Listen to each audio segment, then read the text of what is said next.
Hello, and thank you for joining me in Annie Stories. In today's video, I'll be reading The Ugly Duckling by Hans Christian Andersen. Have a listen with me to see how cruel one can be treated simply by looking different from everyone else. So without further ado, let us begin. The Ugly Duckling. The country was lovely just then. It was summer. The wheat was golden and the oats still green.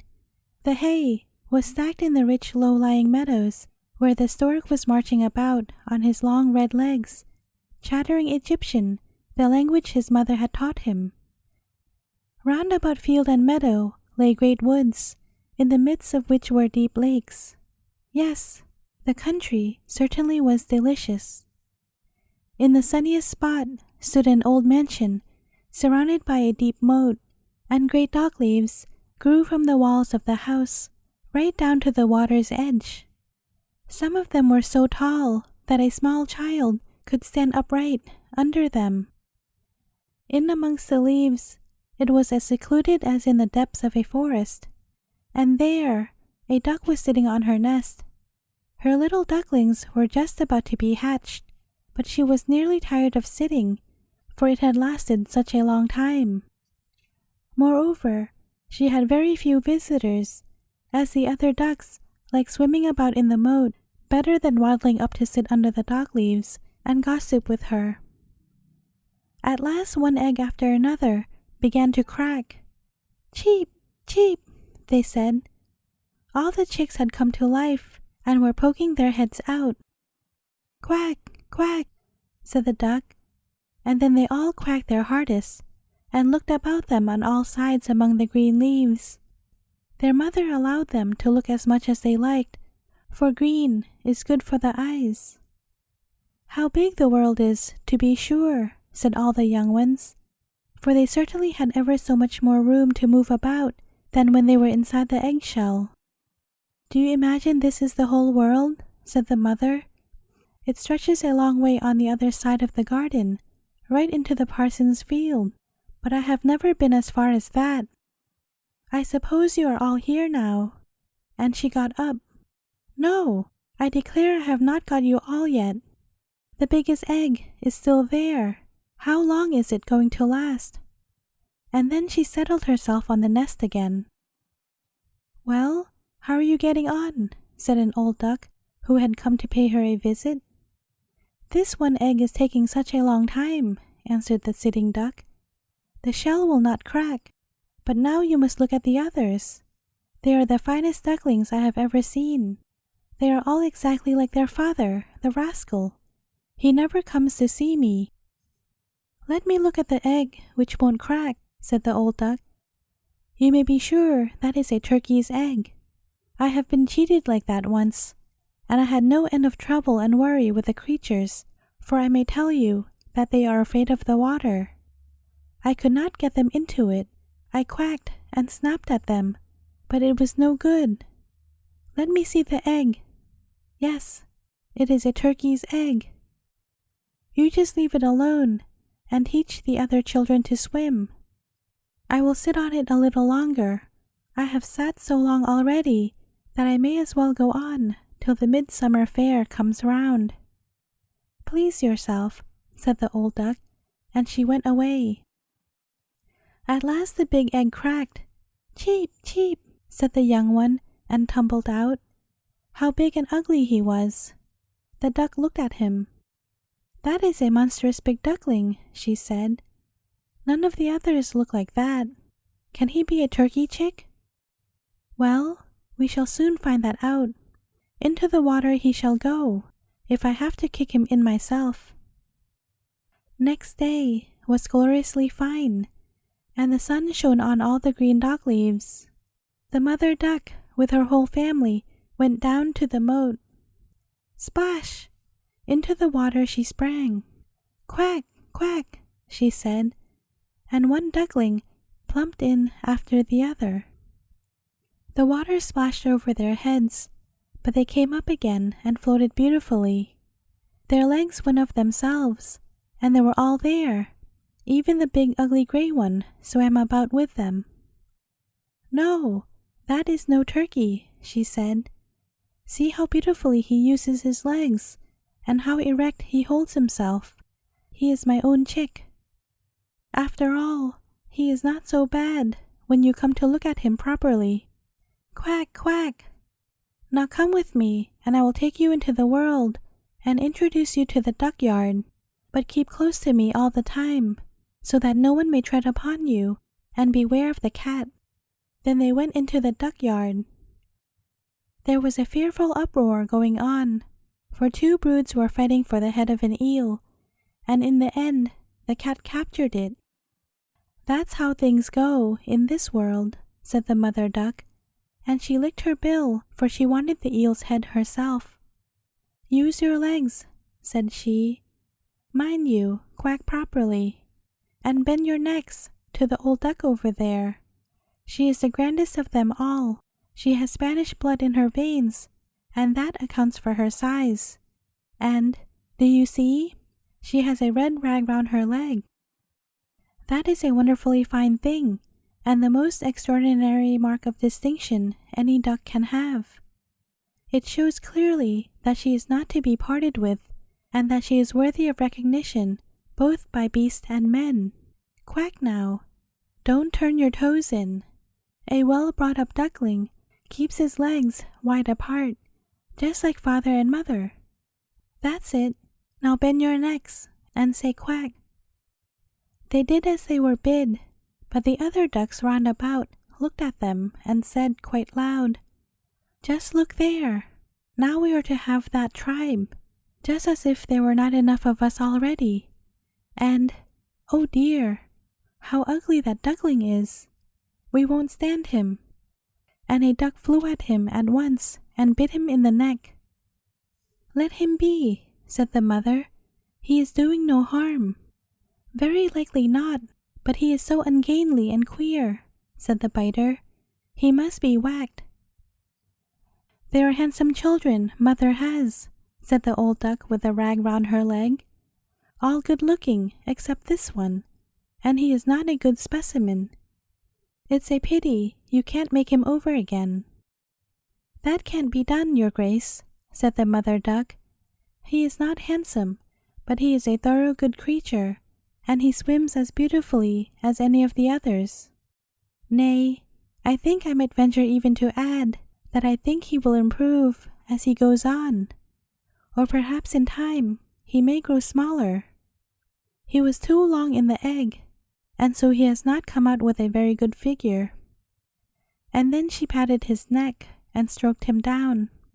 "Besides, he is a drake," said she, "so it does not matter so much. I believe he will be very strong, and I don't doubt but he will make his way in the world." "The other ducklings are very pretty," said the old duck. "Now make yourselves quite at home, and if you find the head of an eel, you may bring it to me." After that, they felt quite at home. But the poor duckling, which had been the last to come out of the shell, and who was so ugly, was bitten, pushed about, and made fun of both by the ducks and the hens. "He is too big," they all said. And the turkey cock, who was born with his spurs on, and therefore thought himself quite an emperor, puffed himself up like a vessel in full sail, made for him, and gobbled till he became quite red in the face. The poor duckling was at his wits' end, and did not know which way to turn. He was in despair because he was so ugly, and the butt of the whole duckyard. So the first day passed, and afterwards matters grew worse and worse. The poor duckling was chased and hustled by all of them. Even his brothers and sisters ill-used him, and they were always saying, "If only the cat would get hold of you, you hideous object." Even his mother said, "I wish to goodness you were miles away." The ducks bit him, the hens pecked him, and the girl who fed them kicked him aside. Then he ran off and flew right over the hedge, where the little birds flew up into the air in a fright. "That is because I am so ugly," thought the poor duckling, shutting his eyes. Then he came to a great marsh where the wild ducks lived. He was so tired and miserable that he stayed there the whole night. In the morning, the wild ducks flew up to inspect their new comrade. "What sort of creature are you?" they inquired, as the duckling turned from side to side and greeted them as well as he could. "You are frightfully ugly," said the wild ducks, "but that does not matter to us, so long as you do not marry into our family." Poor fellow, he had no thought of marriage. All he wanted was permission to lie among the rushes and to drink a little of the marsh water. He stayed there 2 whole days. Then 2 wild geese came, or rather 2 wild ganders. They were not long out of the shell, and therefore rather pert. "I say, comrade," they said, "you are so ugly that we have taken quite a fancy to you. Will you join us and be a bird of passage? There is another marsh close by, and there are some charming wild geese there, all sweet young ladies who can say quack. You are ugly enough to make your fortune among them." Just at that moment, bang, bang, was heard up above, and both the wild geese fell dead among the reeds, and the water turned blood red.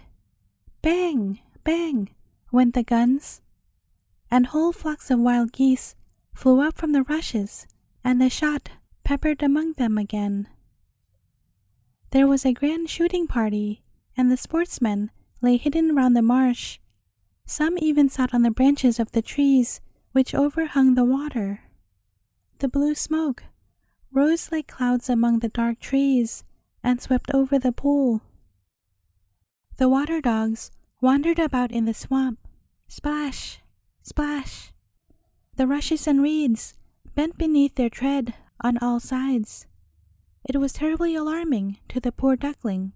He twisted his head round to get it under his wing, and just at that moment a frightful big dog appeared close beside him. His tongue hung right out of his mouth, and his eyes glared wickedly. He opened his great chasm of a mouth close to the duckling, showed his sharp teeth, and, splash, went on without touching him. "Oh, thank heaven," sighed the duckling. "I am so ugly that even the dog won't bite me." Then he lay quite still while the shot whistled among the bushes, and bang after bang went the air. It only became quiet late in the day, but even then the poor duckling did not dare to get up. He waited several hours more before he looked about, and then he hurried from the marsh as fast as he could. He ran across fields and meadows, and there was such a wind that he had hard work to make his way. Towards night, he reached a poor little cottage. It was such a miserable hovel that it could not make up its mind which way to fall even, and so it remained standing. The wind whistled so fiercely round the duckling that he had to sit on his tail to resist it, and it blew harder and harder. Then he saw that the door had fallen off one hinge and hung so crookedly that he could creep into the house through the crack, and by this means he made his way into the room. An old woman lived there with her cat and her hen. The cat, which she called Sunny, could arch his back, purr, and give off electric sparks. That is to say, if you stroked his fur the wrong way. The hen had quite tiny short legs, and so she was called Chucky Lowlegs. She laid good eggs, and the old woman was as fond of her as if she had been her own child. In the morning, the strange duckling was discovered immediately, and the cat began to purr, and the hen to cluck. "What on earth is that?" said the woman, looking round. But her sight was not good, and she thought the duckling was a fat duck which had escaped. "This is a capital find," said she. "Now I shall have duck's eggs, if only it is not a drake. We must find out about that." So she took the duckling on trial for 3 weeks, but no eggs made their appearance. The cat was the master of the house, and the hen the mistress, and they always spoke of "we and the world," for they thought that they represented the half of the world, and that quite the better half. The duckling thought there might be two opinions on the subject, but the cat would not hear of it. "Can you lay eggs?" she asked. "No." "Will you have the goodness to hold your tongue then?" And the cat said, "Can you arch your back, purr, or give off sparks?" "No." "Then you had better keep your opinions to yourself when people of sense are speaking." The duckling sat in the corner nursing his ill humor. Then he began to think of the fresh air and the sunshine. An uncontrollable longing seized him to float on the water, and at last he could not help telling the hen about it. "What on earth possesses you?" she asked. "You have nothing to do. That is why you get these freaks into your head. Lay some eggs or take to purring, and you will get over it." "It is so delicious to float on the water," said the duckling. "So delicious to feel it rushing over your head when you dive to the bottom." "That would be a fine amusement," said the hen. "I think you have gone mad. Ask the cat about it. He is the wisest creature I know. Ask him if he is fond of floating on the water or diving under it. Ask our mistress yourself, the old woman. There is no one in the world cleverer than she is. Do you suppose she has any desire to float on the water, or to duck underneath it?" "You do not understand me," said the duckling. "Well, if we don't understand you, who should? I suppose you don't consider yourself cleverer than the cat, or the old woman, not to mention me. Don't make a fool of yourself, child, and thank your stars for all the good we have done you. Have you not lived in this warm room, and in such society that you might have learnt something? But you are an idiot, and there is no pleasure in associating with you. You just see about laying some eggs, or learn to purr, or to emit sparks." "I think I will go out into the wide world," said the duckling. "Oh, do so, by all means," said the hen. So away went the duckling. He floated on the water and ducked underneath it, but he was looked at by every living creature for his ugliness. Now the autumn came. The leaves in the woods turned yellow and brown. The wind took hold of them, and they danced about. The sky looked very cold, and the clouds hung heavy with snow and hail. A raven stood on the fence and croaked, "Caw, caw," from sheer cold. It made one shiver only to think of it. The poor duckling certainly was in a bad case. One evening, the sun was just setting in wintry splendor when a flock of beautiful large birds appeared out of the bushes. The duckling had never seen anything so beautiful. They were dazzlingly white with long waving necks. They were swans, and uttering a peculiar cry, they spread out their magnificent broad wings and flew away from the cold regions to warmer lands and open seas. They mounted so high, and the ugly little duckling became strangely uneasy. He circled round and round in the water like a wheel, craning his neck up into the air after them. Then he uttered a shriek so piercing and so strange that he was quite frightened by it himself. Oh, he could not forget those beautiful birds, those happy birds, and as soon as they were out of sight, he ducked right down to the bottom, and when he came up again, he was quite beside himself. He did not know what the birds were, or whither they flew, but all the same, he was more drawn towards them than he had ever been by any creatures before. He did not envy them in the least.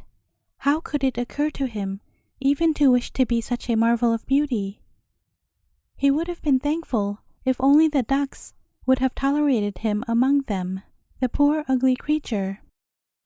The winter was so bitterly cold that the duckling was obliged to swim about in the water to keep it from freezing. But every night the hole in which he swam got smaller and smaller. Then it froze so hard that the surface ice cracked, and the duckling had to use his legs all the time so that the ice should not close in round him. At last, he was so weary that he could move no more, and he was frozen fast into the ice. Early in the morning, a peasant came along and saw him. He went out onto the ice and hammered a hole in it with his heavy wooden shoe, and carried the duckling home to his wife. There, it soon revived. The children wanted to play with it, but the duckling thought they were going to ill-use him and rushed in a fright into the milk pan, and the milk spurted all over the room. The woman shrieked and threw up her hands. Then it flew into the butter cask and down into the meal tub and out again. Just imagine what it looked like by this time. The woman screamed and tried to hit it with the tongs, and the children tumbled over one another in trying to catch it, and they screamed with laughter. By good luck, the door stood open, and the duckling flew out among the bushes and the new fallen snow, and it lay there thoroughly exhausted. But it would be too sad to mention all the privation and misery it had to go through during the hard winter. When the sun began to shine warmly again, the duckling was in the marsh, lying among the rushes. The larks were singing, and the beautiful spring had come. Then all at once it raised its wings, and they flapped with much greater strength than before, and bore him off vigorously. Before he knew where he was, he found himself in a large garden where the apple trees were in full blossom, and the air was scented with lilacs, the long branches of which overhung the indented shores of the lake. Oh, the spring freshness was so delicious! Just in front of him, he saw 3 beautiful white swans advancing towards him from a thicket. With rustling feathers, they swam lightly over the water. The duckling recognized the majestic birds, and he was overcome by a strange melancholy. I will fly to them, the royal birds, and they will hack me to pieces, because I, who am so ugly, venture to approach them. But it won't matter. Better to be killed by them than to be snapped at by the ducks, pecked by the hens, or spurned by the henwife, or suffer so much misery in the winter. So he flew into the water and swam towards the stately swans. They saw him and darted towards him with ruffled feathers. "Kill me, oh kill me," said the poor creature, and bowing his head towards the water, he awaited his death. But what did he see, reflected in the transparent water? He saw below him his own image, but he was no longer a clumsy dark gray bird, ugly and ungainly. He was himself a swan. It does not matter in the least having been born in a duckyard, if only you come out of a swan's egg. He felt quite glad of all the misery and tribulation he had gone through. He was better able to appreciate his good fortune now, and all the beauty which greeted him. The big swans swam round and round him, and stroked him with their bills. Some little children came into the garden with corn and pieces of bread, which they threw into the water, and the smallest one cried out, "There is a new one!" And the other children shouted with joy, "Yes, a new one has come!" And they clapped their hands and danced about, running after their father and mother. They threw the bread into the water, and one and all said that the new one was the prettiest. He was so young and handsome. And the old swans bent their heads and did homage before him. He felt quite shy and hid his head under his wing. He did not know what to think. He was so very happy, but not at all proud. A good heart never becomes proud. He thought of how he had been pursued and scorned, and now he heard them all say that he was the most beautiful of all beautiful birds.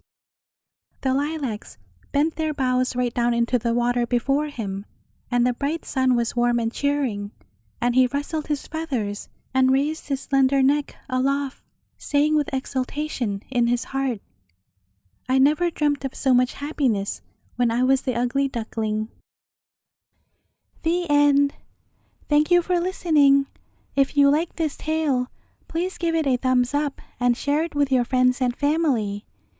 Thanks for all your support, and I will see you again tomorrow with another story.